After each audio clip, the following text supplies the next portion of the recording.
स्त्रियांनी रंगमंचावर येणं आणि अभिनय करणं हे ज्या काळात निषिद्ध मानलं जात होतं, अशा काळात एका पुरुष कलाकारानं एकाहून एक स्त्री भूमिका अत्यंत हुबेहूब आणि सरसरित्या सादर करून प्रचंड लोकप्रियता मिळवली.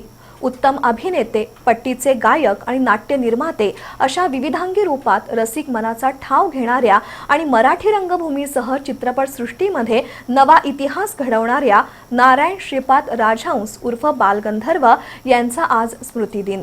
आपल्या गुणवत्तेमुळे कला क्षेत्राचा अढळ तारा बनलेल्या बालगंधर्वांच्या कलाप्रवासावर बी न्यूजचं विशेष वृत्त.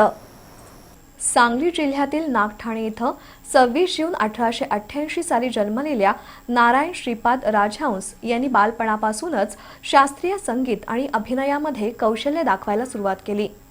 पंडित भास्करबुवा बखले यांचे शिष्य असलेल्या नारायण यांनी बालवयातच संगीत क्षेत्रावर कमालीची पकड घेतली.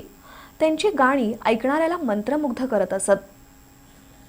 त्या काळी लोकमान्य टिळकांनी त्यांचं गाणं ऐकलं आणि त्यांना बालगंधर्व अशी पदवी दिली. त्यानंतर बालगंधर्व या नावानंच ते राज्यभर लोकप्रिय बनले. नाट्यगीतांसह ख्याल, ठुमरी, गझल, दादरा, भक्तिगीतं यांसारख्या गायन प्रकारांवर बालगंधर्वांचं विलक्षण प्रभुत्व होतं. 20व्या शतकाच्या सुरुवातीला मराठी रंगभूमीवरील अभिनेता, गायक आणि नाट्य निर्माते म्हणून ते कार्यरत होते. त्या काळी रंगभूमीवर स्त्रिया अभिनय करत नसत, त्यामुळं स्त्री पात्र कोण करणार असा प्रश्न निर्माण होत होता.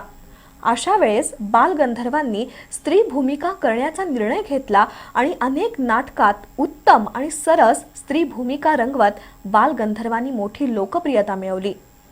किर्लोस्कर संगीत मंडळी या नाट्य संस्थेद्वारे 1905 साली सुरुवात केलेल्या बालगंधर्वांचे भागीदार नानासाहेब जोगळेकर यांच्या निधनानंतर संस्थेत वाद झाल्यामुळे त्यांनी 1913 साली गंधर्व संगीत मंडळीची स्थापना केली. बालगंधर्वांच्या नाटकांनी मिळवलेल्या लोकप्रियतेच्या जोरावर ही कंपनी प्रचंड लोकप्रिय बनली. त्या काळी प्रभात फिल्म कंपनीसाठी बालगंधर्वांनी धर्मात्मा चित्रपटात संत एकनाथांची भूमिकाही केली.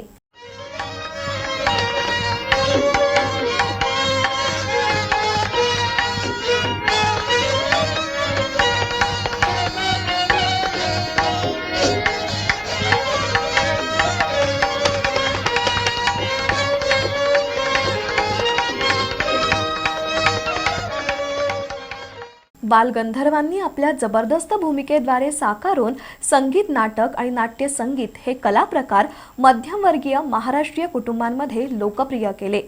नाटककार अण्णासाहेब किर्लोस्कर, गोविंद बल्लाळ देवल, श्रीपाद कृष्ण कोल्हटकर, काकासाहेब खाडीलकर, राम गणेश गडकरी आणि वसंत शांताराम देसाई यांनी लिहिलेली अनेक संगीत नाटकं बालगंधर्वांनी सरसरित्या साकारली.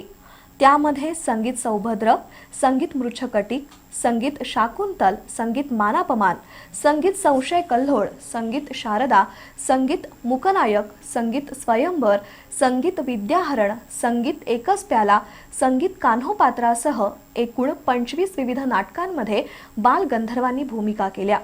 त्यांची संगीत शाकुंतल नाटकातील शकुंतला आणि मानापमान नाटकातील भामिनी या भूमिकांनी तर नाटकाच्या क्षेत्रात नवा इतिहास लिहिला.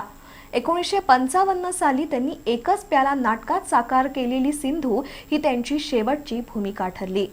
एकच प्याला नाटकानंतर बालगंधर्वांनी रंगभूमीवरून निवृत्ती घेतली.